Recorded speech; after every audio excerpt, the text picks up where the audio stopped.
महाराष्ट्र में 25 साल पुरानी पार्टी एनसीपी बिखर गई है। चाचा भतीजे यानी कि शरद पवार और अजीत पवार की जंग अब और तेज होने के आसार बढ़ गए हैं। दोनों ही गुट चुनाव आयोग पहुंच गए हैं। पार्टी सिंबल पर दावा ठोक रहे हैं। फिलहाल सुलह की उम्मीदें दूर दूर तक नजर नहीं आती। हालांकि देश की राजनीति में परिवार में विवाद और पार्टियों में दोफाड़ होने का यह कोई पहला घटनाक्रम नहीं है। इससे पहले भी राजनीति के दिग्गजों के बीच रिश्तों में दगाबाजी देखने को मिली है। आज के इस वीडियो में हम आपको सियासी पचड़े में टूटे चाचा भतीजे की कहानी सुनाएंगे। तो सबसे पहले बात महाराष्ट्र के चाचा भतीजे की। 2 जुलाई को भतीजे अजीत पवार ने अचानक महाराष्ट्र की राजनीतिक हवाओं का रुख बदल दिया। वो अपने भरोसेमंद नेता प्रफुल्ल पटेल, छगन भुजबल समेत अन्य विधायक एमएलसी के साथ एनडीए गठबंधन की सरकार में शामिल हो गए, यानी कि महाराष्ट्र की शिंदे सरकार में शामिल। अजीत को डिप्टी सीएम बनाया गया, छगन भुजबल मंत्री बने और प्रफुल्ल पटेल को केंद्र सरकार में शामिल होने की उम्मीद लगाई जा रही है। इस बगावत से शरद पवार की 25 साल पुरानी पार्टी टूट गई और तकरीबन 3.5 साल बाद घर की जो कलह है वो फिर से उभर कर सामने आ गई है। इससे पहले भी एक बार 2019 में ये बगावत देखने को मिली थी। उसके बाद भी इस तरह की खबरें आई और बीजेपी से 19 में तो तकरीबन हाथ मिला ही चुके थे। हालांकि तब शरद पवार डैमेज कंट्रोल में कामयाब हो गए और उन्होंने अजीत को किसी तरीके से मना लिया, जिसके बाद उन्होंने बीजेपी के से समर्थन अपना वापस लिया। लेकिन इस बार हालात बिल्कुल अलग नजर आ रहे हैं। अब खुलकर बयानबाजी शुरू हो गई और पार्टी सिंबल पर कब्जे की लड़ाई चुनाव आयोग तक पहुंच गई है। चाचा भतीजे की यह जंग अकेली नहीं है, एक जंग बिहार में भी चल रही है। बिहार में लोक जनशक्ति पार्टी पर अधिकार की लड़ाई जून 2021 में सामने आई थी। तत्कालीन केंद्रीय मंत्री रामविलास पासवान के निधन के 1 साल के अंदर ही परिवार में पार्टी पर कब्जे की जंग देखने को मिली। दरअसल जब रामविलास पासवान केंद्र की सियासत जब वो करते थे तो बिहार की राजनीति के जो फैसले होते थे वो पशुपति पारस यानी उनके भाई किया करते थे। अब भाई के निधन के बाद पशुपति पारस एक्टिव हुए और एलजेपी के 6 में से 5 सांसदों को अपने पाले में किया और भतीजे चिराग पासवान का तख्ता पलट कर दिया। पशुपति ने संसदीय दल के नेता के पद के साथ साथ पार्टी पर भी कब्जा कर लिया। हालांकि रामविलास पासवान के बेटे चिराग पासवान ने चाचा के सामने संघर्ष का बिगुल फूंका था। फिलहाल पशुपति कुमार पारस इस समय मोदी सरकार में मंत्री हैं और अब चर्चा है कि केंद्रीय कैबिनेट विस्तार में चिराग का भी समायोजन किया जा सकता है। दरअसल एलजेपी में बगावत की एक बड़ी वजह रामविलास पासवान के निधन के बाद उनकी राजनीतिक विरासत पर कब्जे को लेकर परिवार का अंदरूनी विवाद भी था और यही वजह है कि चिराग पासवान के खिलाफ उनके चाचा पशुपति पारस और रामविलास पासवान के बड़े भाई के लड़के प्रिंस राज ने भी बागी रुख अपनाया और यहां तक कि स्वर्गीय रामविलास पासवान की कर्मभूमि हाजीपुर क्षेत्र पर दावे को लेकर भी ये दोनों गुट आमने सामने हैं। एक जंग उत्तर प्रदेश में भी रही और यूपी में चाचा भतीजे की जंग तो किसी से छिपी ही नहीं। आज भले दोनों साथ में दिखाई देते हों मगर इस गठजोड़ में भी गांठ है।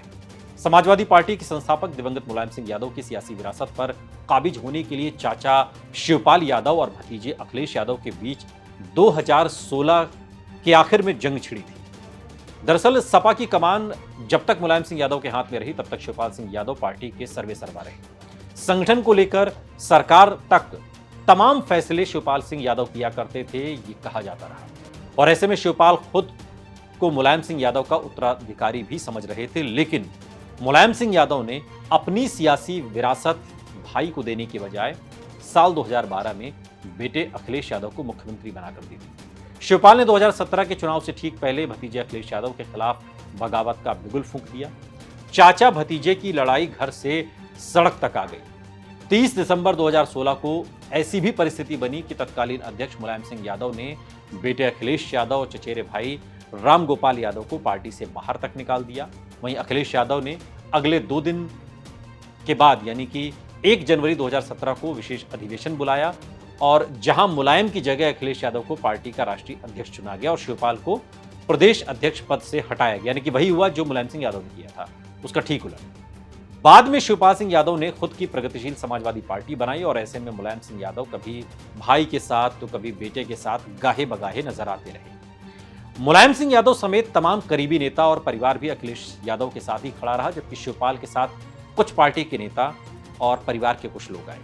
नतीजा यह हुआ कि सपा को 2017 में सत्ता गंवानी पड़ी। 2019 के लोकसभा चुनाव में हार मिली। 2022 के चुनाव में भी सत्ता में वापसी की उम्मीदें खत्म हुई तमाम प्रयासों के बाद, और इस बीच मुलायम सिंह यादव ने भी सुलह की तमाम कोशिशें की, लेकिन बात बनी नहीं। और बाद में अक्टूबर 2022 में मुलायम सिंह यादव के निधन के बाद परिवार में एकजुटता दिखी। शिवपाल सैफई में अखिलेश के साथ रहे। उसके बाद मैनपुरी के लोकसभा उपचुनाव में शिवपाल ने बहू डिंपल यादव के समर्थन में कैंपेन किया, जनसभाएं की, वोट मांगे, और डिंपल की जबरदस्त कामयाबी भी डिंपल को मैनपुरी से दिलवाई। और एक तरीके से पार्टी में अब अपनी पार्टी का जब विलय किया तो अब शिवपाल सिंह यादव सपा के राष्ट्रीय महासचिव के पद पर है। लेकिन एक लड़ाई पंजाब में भी रही। पंजाब में भी चाचा भतीजों में जंग लंबी चली। चाचा यानी कि स्वर्गीय प्रकाश सिंह बादल और भतीजा यानी कि मनप्रीत सिंह बादल। चाचा के कद्दावर नेता, चूंकि चाचा पंजाब के रहे प्रकाश सिंह बादल, परिवार टूटा तो राजनीतिक सुर्खियों में पार्टी भी आई। शिरोमणि अकाली दल में दो फाड़ हुआ। पार्टी के संरक्षक प्रकाश सिंह बादल के भतीजे मनप्रीत सिंह बादल ने बगावत कर दी। प्रकाश सिंह से नाराज होकर मनप्रीत अलग हो गए और अपनी अलग party people's party of Punjab बना ली। दरअसल प्रकाश से भतीजे मनप्रीत के विद्रोह करने की वजह भी सत्ता की महत्वाकांक्षा ही थी, जो कि हर जगह होता है। सीएम पद की दावेदारी का सवाल इतना बड़ा हुआ कि चाचा भतीजे का रिश्ता छोटा पड़ गया। मनप्रीत के पिता गुरदास सिंह बादल और प्रकाश सिंह बादल दोनों सगे भाई थे। 1995 में पहली बार अकाली दल के टिकट पर मनप्रीत को विधायक चुना गया और उसके बाद वो अकाली दल के टिकट पर 1997, 2002, 2007 में भी गिद्दड़बाड़ा, जो कि सीट है गिद्दड़बाड़ा, वहां से वो विधायक रहे। और उस समय की पंजाब की राजनीति में प्रकाश सिंह बादल और युवाओं के बीच मनप्रीत काफी लोकप्रिय थे। 2007 की बादल सरकार में वित्त मंत्री रहे। तब वो सरकार में सीएम के बाद नंबर 2 की हैसियत रखते थे।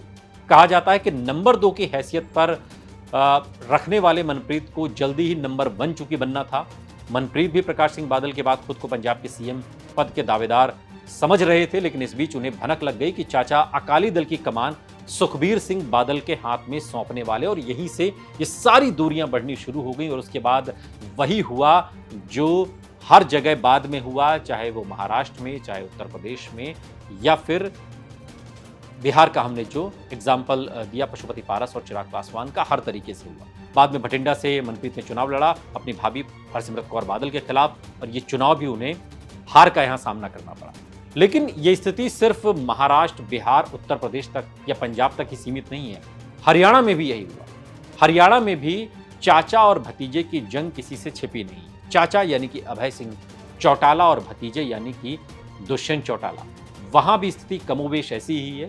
पार्टी से सब अलग हुए, जननायक जनता पार्टी बनाई और उसके बाद बीजेपी की सरकार में शामिल हुए। आज इंडियन नेशनल लोकदल, जिसकी कभी हरियाणा में सरकार हुआ करती थी, उसका एकमात्र विधायक है जिसका नाम है चाचा अभय सिंह चौटाला।